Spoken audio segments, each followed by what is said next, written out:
We'll be using a Raspberry Pi here to act as a guitar effects processor, which is traditionally like this. And so I just wanted to give a little intro to what digital signal processing or DSP is. So it has been the game changer for guitar processing, effects processing and all. So it first converts an analog signal coming from the guitar or a similar device, and then it converts that signal into a digital signal, and then it applies various effects using a processor or a DSP, a digital signal processor. So these have been very common, but obviously the very high-end bands and all, they stick with their analog effects, and they like the warmth of an analog setup.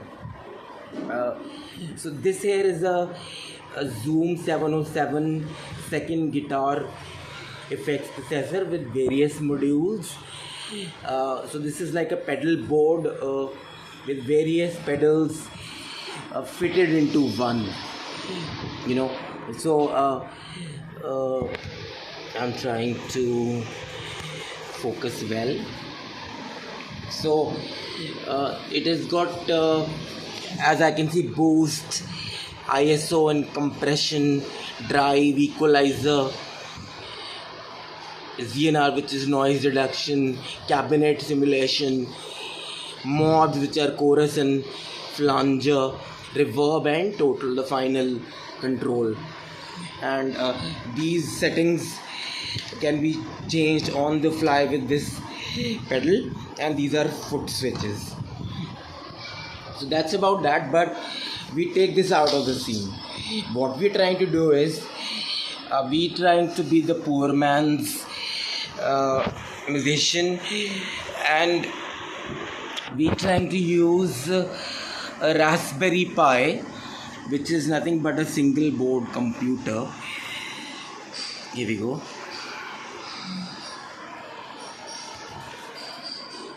It is a single board computer, and it uses a system on chip which is found in most smartphones these days. So it is created by a charitable organization in the UK, which wants to encourage robotics and such. So Raspberry Pi is a very reasonable thing for a single board computer for these kind of projects which hobbyists and DIY people do, and it's got lots of processing power.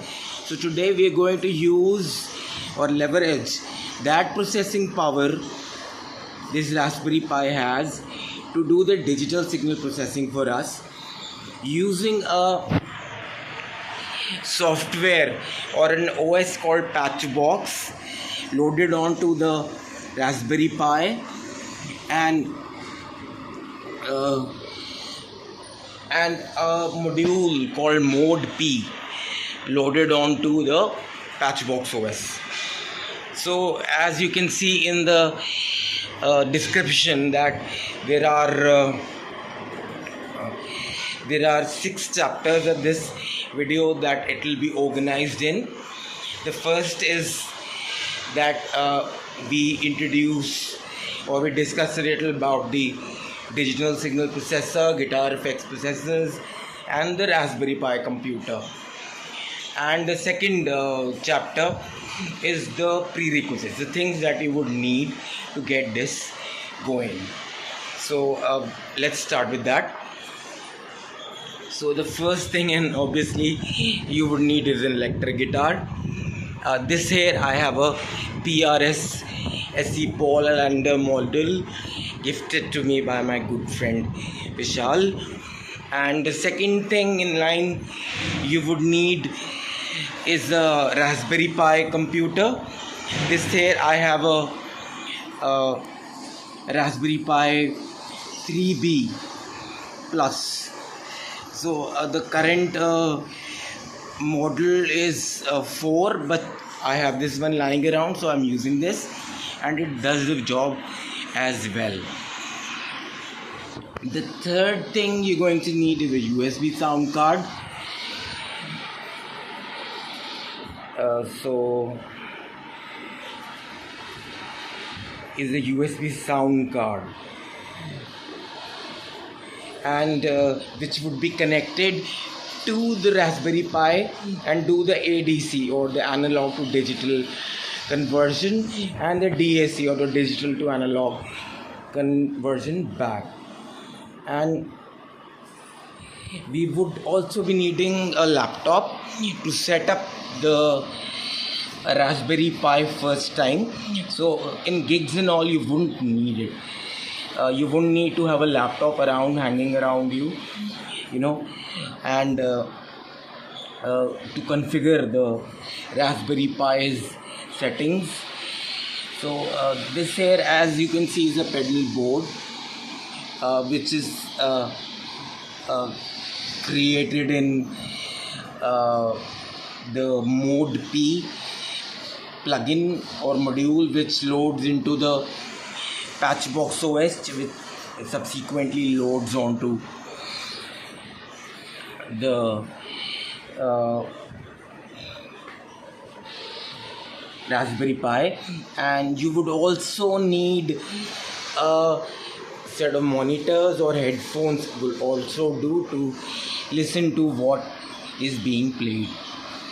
So I've got this little party speaker connected to my sound card, and the Raspberry Pi connected to the sound card as well. And you would also need a power supply for the Raspberry Pi. This is a standard cell phone 5 volt 2 ampere power supply, or in a gig scenario you could also use a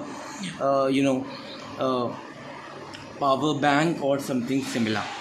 So for the deployment or in a gig scenario, you would need a smartphone as well, which can be avoided for the time being.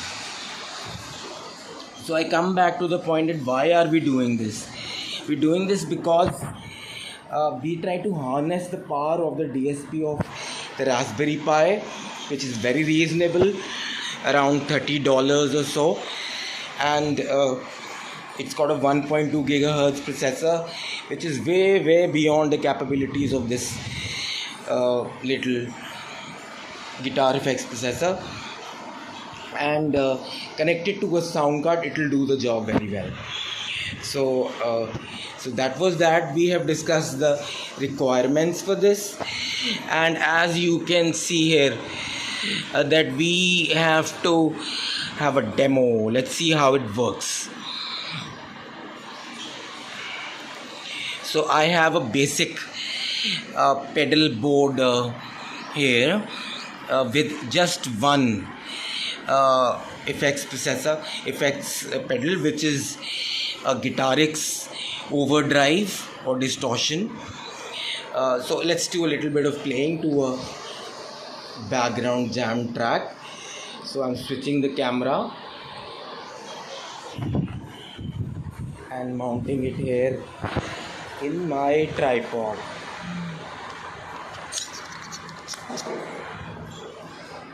So like that. I hope you can see me, and laptop and the setup as well.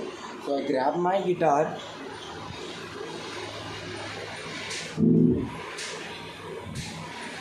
so here I am.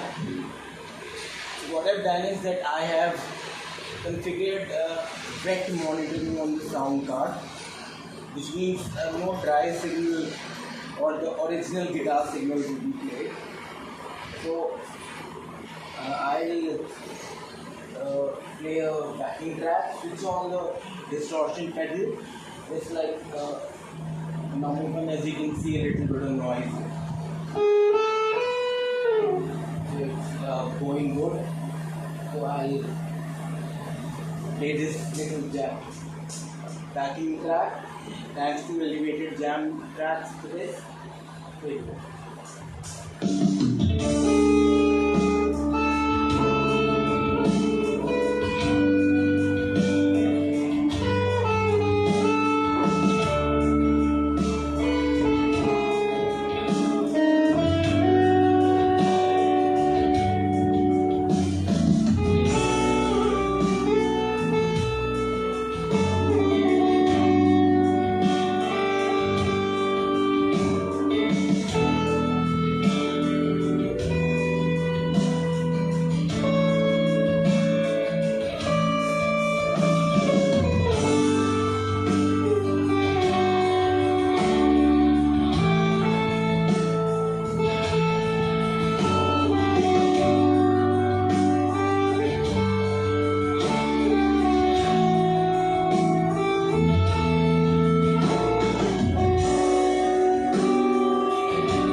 I'm gonna load another pedal board onto the Raspberry Pi with a different set of pedals and then play along.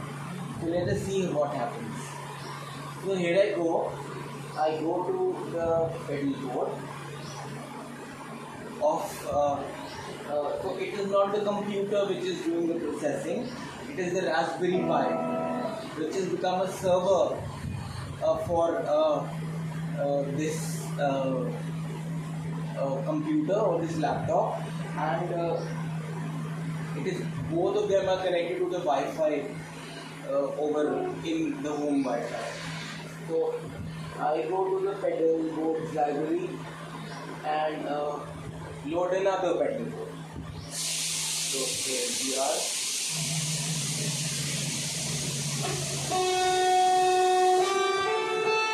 As you can see, it's got a lot of reverb. So let's play with that jam track.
As we can see, we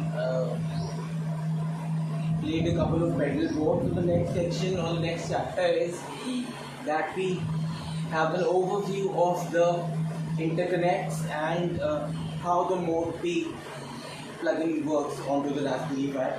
Before that, my sound card is running out of battery, so let me just fetch a cable and give it some power. As you can see, it's announcing. So I'll place the guitar here for like that.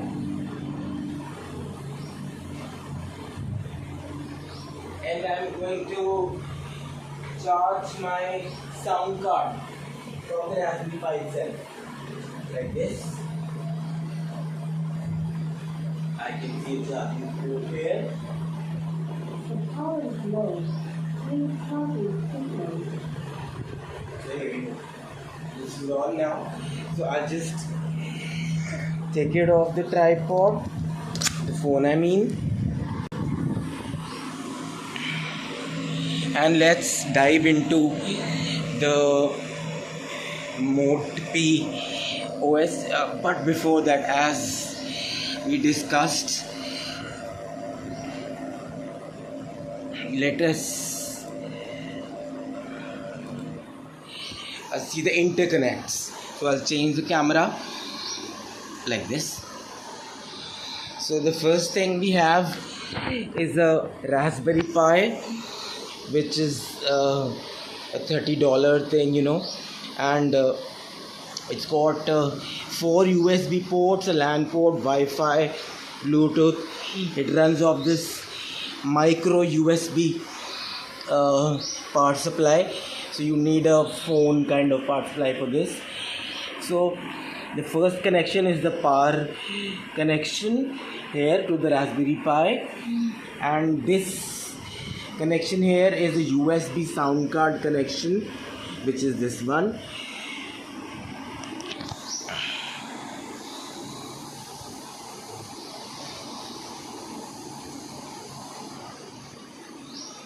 Like this. Just a second.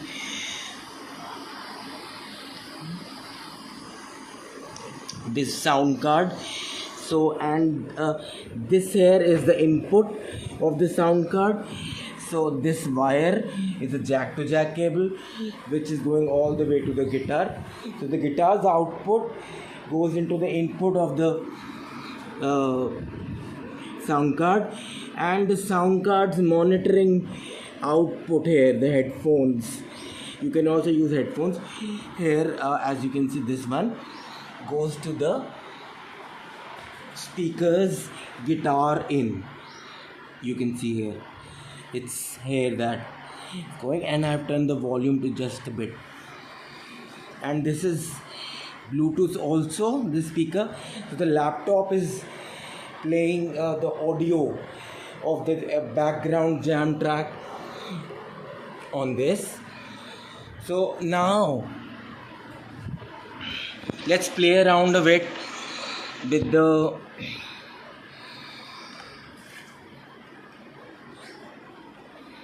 ModeP plugin.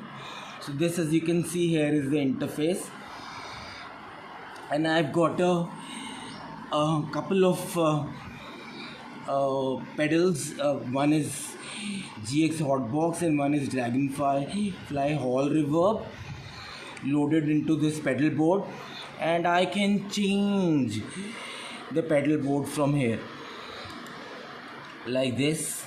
So I have got this distortion and flange pedal board, so I'm going to switch to this. There we go. As you can see, a lot of sound is coming. I switch this on and off like this, and the sound disappears. So I've got a rack flanger chorus and a Guitarix governor distortion overdrive pedal inline. Now you can see here that these, as my mouse is moving, are the inputs connected to the mono input. Since this is a stereo sound card, so both of them are going to the in of the first pedal, which is the overdrive pedal. The outputs are going of this overdrive pedal to the rack flanger chorus pedal, which is the stereo pedal, and the both left and right channels are going to the output. So it's pretty intuitive. pretty intuitive. And this here is the MIDI. This, as you can see, the mouse is the MIDI control. I will show you. Hardware all MIDI in, and this is the MIDI out. So we can have lots of MIDI processor, and we can connect a MIDI device like a keyboard to this. Just going through the interface, this here is one single distortion pedal that I have in this pedal board. I'll switch it off by this button. So now, as you can see, as I scroll, I put my mouse down here, there are plenty of pedals and of all sorts, and we can choose, we can drag and drop any one. Very intuitive and simple interface, as you can see. So I can go to the categories, take a distortion or a reverb. Maybe I have a number of reverb pedals. So this is a GX reverb stereo guitar X pedal which I have dragged, and I can connect it like this. I can drag this here. This currently is disconnected from the output, so no sound will come. Now the output I am connecting to this here. Done. The left channel and now the right channel. If I switch this on, I have got a different sort of sound. Obviously the guitar needs to be played to hear it. So now we go to the patch storage section. So as you can see here, there are categories which are installed, outdated, local plugins, and the different categories. So let me check the ones which are not installed. So as you can see, there are 229 plugins which are still to be installed. So there are so many to experiment with.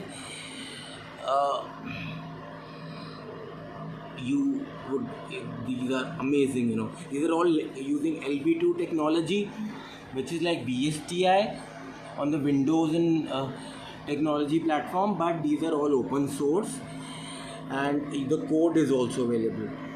So you can modify the code or even write your own pedal and load it onto the patch storage. So I go to the constructor or the pedal board and switch this off, and I here just show you that the CPU is very underutilized, 9.6%, and RAM is 21.6%, and there are no overruns, and that's about it. So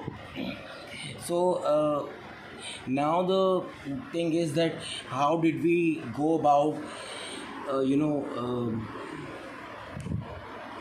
having all of this onto the Raspberry Pi. So we come to this a step-by-step tutorial of that. So you have to use a laptop in the first first steps. You go to the link that I have given in the description, which is blowcost.io Patchbox OS, and then you go to the download Patchbox section, and then you can read the documentations, which is pretty clear, and follow that to burn the OS onto the SD card of this Raspberry Pi. So I've used a 32 GB SD card, and even a 16 GB would be enough. So this here, so I'll just go through the instructions, just an overview. You can all find it there. So you go to the read section.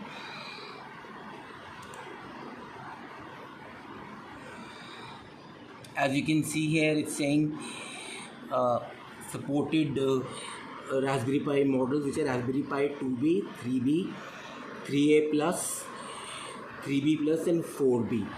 So I'm afraid Raspberry Pi 0W, which just costs a mere $10, is not supported. So let's go and read the docs.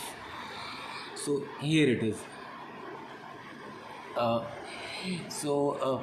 first, this is the docs, the introduction to Patchbox OS, the module manager. So what you have got to do is, these are the included software in Audacity, as you can see, ModeP, and this is how you go about it. So now you go to this section, installing the operating system onto the SD card. So you download Balena Etcher, then I'm using Ubuntu Jammy Jellyfish edition. So I download the Balena Etcher and I click run it, and the downloaded OS image I burn onto the, or flash onto the SD card, and done. So after that we go to the the first run scenario here. So how would you normally as the Raspberry Pi here is connected to a monitor and a keyboard. It's got an HDMI out. A monitor and keyboard are connected to the USB ports here, and then you can configure it. So it's got that option here, as you can see, using a monitor and a keyboard. Now a local Ethernet connection, we skip that. We'll go to the default Wi-Fi hotspot section. So by default, this Raspberry Pi, which has been loaded with the Blocus Labs Patchbox OS, would create a Wi-Fi hotspot. As you can see here, Patchbox, and the password is Blocus Labs. And then we do what? We go to the terminal. So I'm launching the terminal and showing you how the configuration, the initial configuration, because for the ModeP module to be downloaded and working, and the latest version of the Patchbox OS, there has to be internet connectivity, which is not possible in the the hotspot mode. So obviously in a deployment scenario you would be using an hotspot mode, because you won't be worrying about connecting it to the internet and all, and you would be using a smartphone to control the Raspberry Pi. So here I am, I've got the terminal here. So I do a SSH, because both of the Raspberry Pi and the computer on the same network. So I do a SSH patch at patchbox.local. So I press enter. It's asking me for the password. As we read, the default password is Blocus Labs. I'm typing that and I click enter. So here we go, it's logged in. So now we got to do what? In the first run scenario, we will have to configure the basic settings and install ModeP, configure the sound card and all. So I'll just show you that. I go here, I go to Patchbox and I type wizard, like that. So it's going to launch the first run configuration wizard. It's telling me that let's begin the Patchbox OS initial setup wizard. I've already done that, but I'm redoing it so that you have an overview for that. I click on OK. It's asking me to check what updates are there. I've already updated it, but you should click on the yes normally. But it won't work until we connect it to the Wi-Fi. So the first thing we do is we click no. The default system password should be changed, but we'll let it be for the time being. So now it's asking me to pick up a default system sound card. So let's go about that. So as you can see, there are 3 sound cards listed. The first one is the headphones, which is the onboard sound card of the Raspberry Pi, but it doesn't have an audio in, and it's pretty basic. And the HDMI here is this HDMI out, so it doesn't have audio in as well. So I've connected this USB sound card, which is listed as D8 plus. So now it's asking me to choose a default sampling rate. So through trial and error and experimentation, I've seen that the 48 kHz works well, and buffer size 128, as it's saying recommended, works well. It's saying telling me that the period is 2, but it doesn't work well with my sound card, so I'm choosing 4. It might be different for you. So it's going to restart the jack software. It's booted. Jack is the IO of the Linux system for the sound. So now it's asking me, let's decide which boot environment you want to use, desktop versus console. So we go okay. I would suggest go for console auto login because it will be very fast, and auto login. So done. And now it's asking me to connect to a Wi-Fi network. So in the first run scenario, you should do that. Choose the hotspot will go off. So I click on no because I've already connected to the Wi-Fi. It will be evident to you when you click on yes and go to the steps to configure the Wi-Fi on the Raspberry Pi. So I click on no, and now it's telling me what modules you want installed onto your Patchbox OS onto the Raspberry Pi. So I click on OK. As you can see, the first one here is the ModeP Module. ModeP. So I'm going to click enter, press enter, and done. It was already loaded, so it's done it pretty fast. So now it's saying that's it. You can rerun this wizard anytime, typing Patchbox in a terminal window and choosing wizard again. See ya. Like that. I click on OK. So here I am.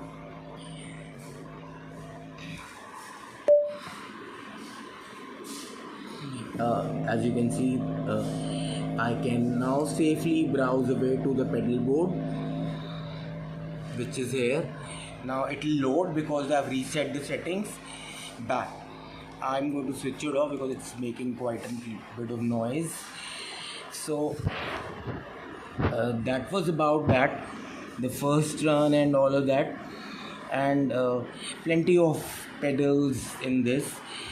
So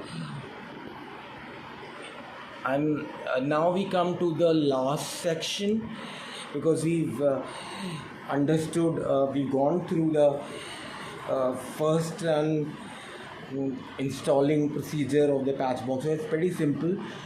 So a little bit of knowledge about SD cards and Raspberry Pi would be needed.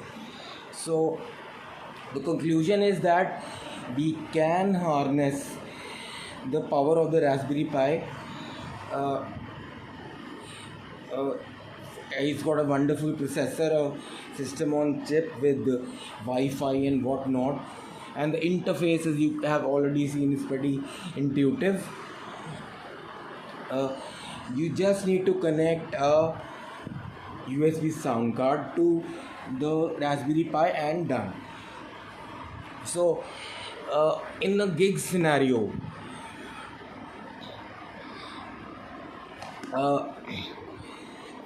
you would be using this smartphone. I'm unlocking it. So as you can see, it's saying, I'm saying reload.